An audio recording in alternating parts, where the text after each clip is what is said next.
Sloan MIT Sports Analytics Conference, we've covered a number of different things, from startups to non-startups, from television to other kind of entities, and there's nobody who does more of that kind of diversity than an athletic director, and an athletic director who has some leverage and credibility in the industry because he's got a wonderful brand, a partner in a law firm for a number of years, an Indiana guy, Stanford Law School. Jack Swarbrick, how's that for a kind of snapshot of what you do and how you do it? More than I deserve. Thank you. It's great to be with you. Thank you very much for this. So give us just your top-down assessment of where college athletics is today. Don't have enough time, but let's do it. Yeah, it's it is in a period of change that is going to continue. It manifests itself in conference realignment, which will be stable for a while now, but we've got big issues with regard to the relationship between the student who's an athlete and the university. We've got commercial rights issues. We've got health and safety issues, whether it's the concussions or other things. So there is so much going on in the industry, and it will continue to change. For the better? I think so. Yeah, I think from my perspective, I might accept a little bit of conference realignment because I think we've lost some of the commonality that makes conferences strong. But in other matters, I think the sports are administered in a much safer and healthier way. I think the benefits extended to the students are more and better suited to their needs. I think our fans are better served today than they were. So I feel good about a lot of the changes. So Power Five, others, the media always pitch the two against each other, not deserved. First of all, are you in a position of, your interests are somewhat aligned, but in many ways very different. Can you take on the informal role of broker, an honest broker between all the conferences? You have a very interesting perspective to bring to the table. Well, a lot of us play roles in that, but I think it is important to promote the dialogue and make sure we're sharing information and ideas. I have served as the chairman of Lead One, the D1A Athletic Directors Association, for 2 years now, and have tried to use that platform for that. I'm the only AD on the conference, the College Football Playoff Management Committee, so I try and be a liaison to schools that way. So, and I'm not alone in that regard, but I think it's very important to do that. I guess dialogue's more important than ever, as you said, as college sports and college football goes through a time of unprecedented change. Oh, it is. It is. And in all directions. We've got to talk to our administrations on campus effectively. Yeah. We've got to talk to each other effectively. We've got to keep our students informed and engaged, our coaches, and our fans. The one thing about this job, it has an unusual number of constituents, more so than a professional sports franchise does. Right, and they come from many different perspectives. At least with a pro sports franchise, there are some commonalities attached to it. Oh, that's exactly right. I mean, right. There are issues unique to being part of a university. That you have to communicate with faculty and deans and the president of the university. There's no replica of that in pro sports. So tell us about, from a business perspective, sports business show, international audience, the responsibilities. The athletic director's responsibilities are effectively bottom line, but you're part psychiatrist, part politician, obviously part lawyer. How does it all coalesce? Well, what's so unique about our jobs is, and in contrast to virtually any other sport enterprise, is we have 26 teams in my case. Yeah, right. 750 athletes, and male, female, and so you have very different issues across sports and across the various student groups, and that's what creates the biggest challenge, is figuring out how to manage that, how to allocate your resources in support of it, and so you try and do that by having systems that allow you to manage the individual sports effectively, but also communicate across the sports effectively. How does Notre Dame manage to negotiate so adroitly, maybe you're always in a different risk position than other people. You stay independent in football, you don't for other conferences. You do have the leverage to be able to set your own terms in some ways. Some people view you as an outlier, others people view you as an opinion leader. How do you feel about all that? Well, what Notre Dame stands for and the Notre Dame brand provides that platform for me as a businessman. And it's nothing I'm doing. It's this remarkable university and the brand it's built over time. Football independence is incredibly important to us from a university perspective. From a football perspective, we'd be better off probably competitively being in a conference. But it's used to promote the university. Right. So when we play a game in Dublin or in Yankee Stadium or in Fenway Park, that's all about bringing the university to those cities. And it is because of that. It's because we don't look at it through a football prism. We are so committed to that model, and we've been able to do it. And it is unique, but it creates a nice business incubator, right? We're our own little lab because of that independence, and we get to make some interesting decisions. Let's just pick a geographical distribution area, Reuters International, but we also are doing this for a Boston audience as well.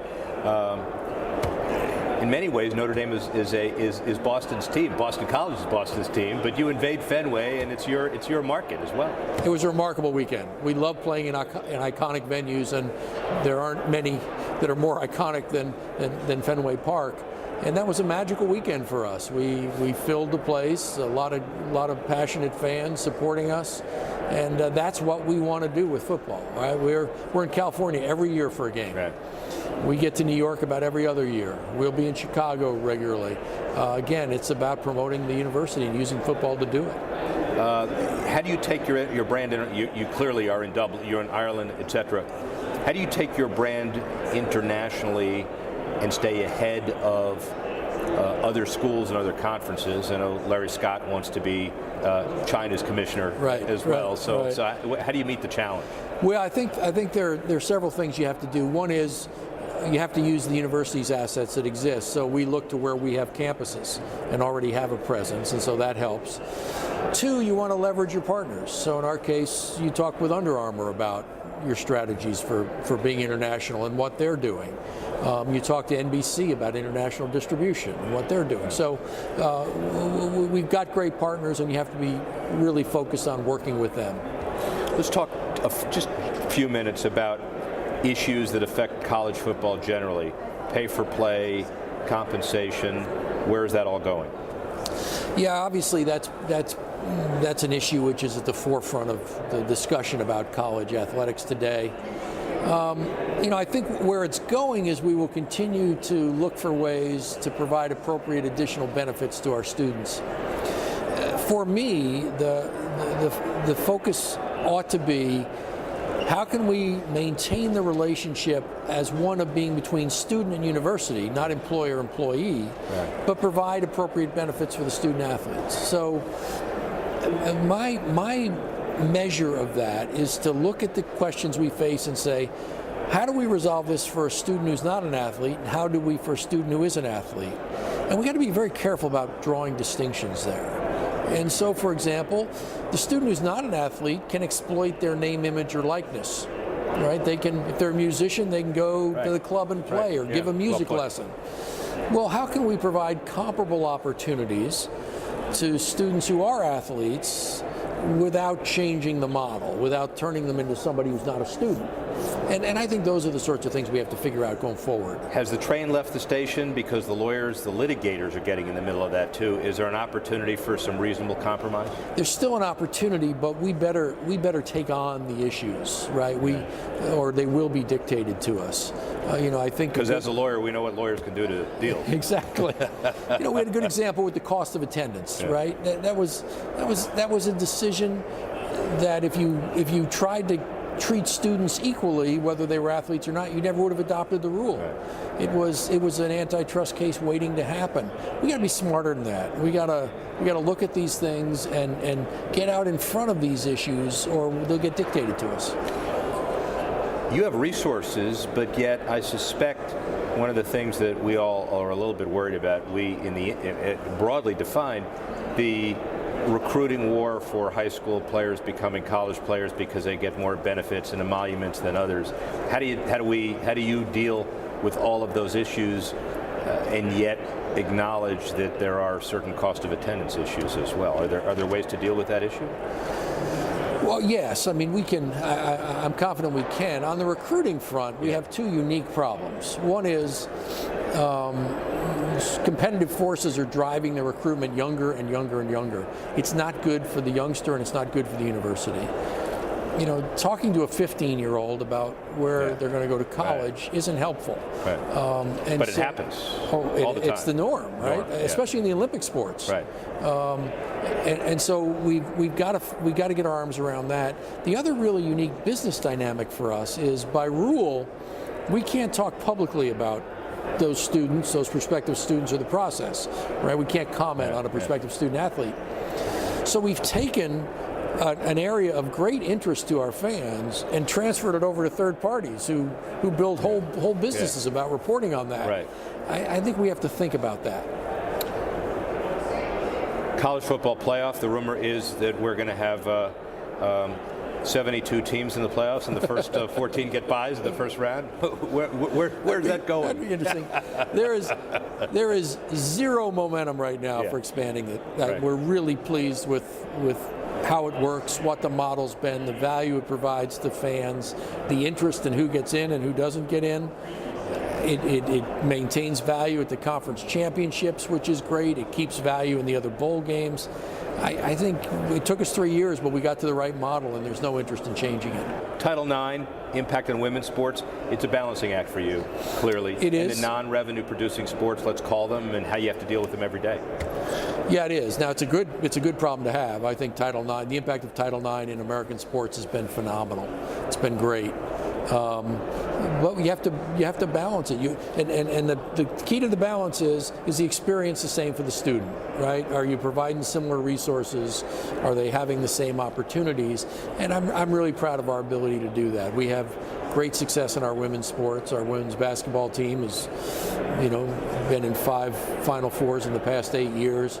Women's soccer national championship, women's fencing program, lacrosse competes for the national championship. So it's a good problem to have. You've been at this for a long time. What is the most surprising thing that you didn't anticipate when you first took this job that's happened to you or happening as part of this process? The impact of social media. Now, part of it is I came into this job as it was in ascent, so I've sort of grown with it a little bit. But it's very challenging for us because things are said about our students that are simply not true. Some cases are slanderous, mean-spirited, and we don't have an effective way to deal with that. Does it help you that it's an issue that the whole world has to deal with? Not just Notre Dame? Exactly. No, the entire world, and it's certainly not limited to sports. Our political arena is poisoned with it right now. But it's I just feel different because I'm dealing with 18 to 22-year-olds, and just because someone has a talent and they exercise that talent in college as a football or basketball player shouldn't make them open game. Right. And the flip side is, do your coaches do a good enough job in your estimation of monitoring or incentivizing your athletes to behave to a certain standard relative to social media, or should it be the coaches? Yeah, I don't think so. I mean, they pay attention to it. I pay attention to it. But I want our students or athletes to have the same freedom as our other students do. Well put. And I don't want special rules for them on social media. We educate them a lot. We talk to them about the risks. We show them examples of bad behavior. But frankly, I'm very comfortable with their behavior. It's the people talking about them that I'm not comfortable with. I think so. What does Jack Swarbrick do 5 years from now, and what's the program look like, and are they 2 different intersections? Are you out doing something else, or what? I hope I'm at a beach somewhere. But I think the program will remain much as it is now. There'll be changes in the industry for sure, but a well-rounded program, 26 sports, great students who represent Notre Dame well, and a high level of competitive success. The challenges of maintaining competitive success will grow, but I think our fan base is passionate about it, and our university understands the benefit of it. So as a lawyer who actually does some teaching and have the benefits of knowing Ray Anderson, Fred Glass. I think there are way too many lawyers as athletic directors. What do you think? Those other guys shouldn't be in the business. No, Fred and I were partners. Yeah, I realize. Yeah. And by the way, he's Indiana, so they were partners in the same law firm, and they've taken over between, I don't know about Purdue and others, but well, Purdue, there's a politician involved in the entire world.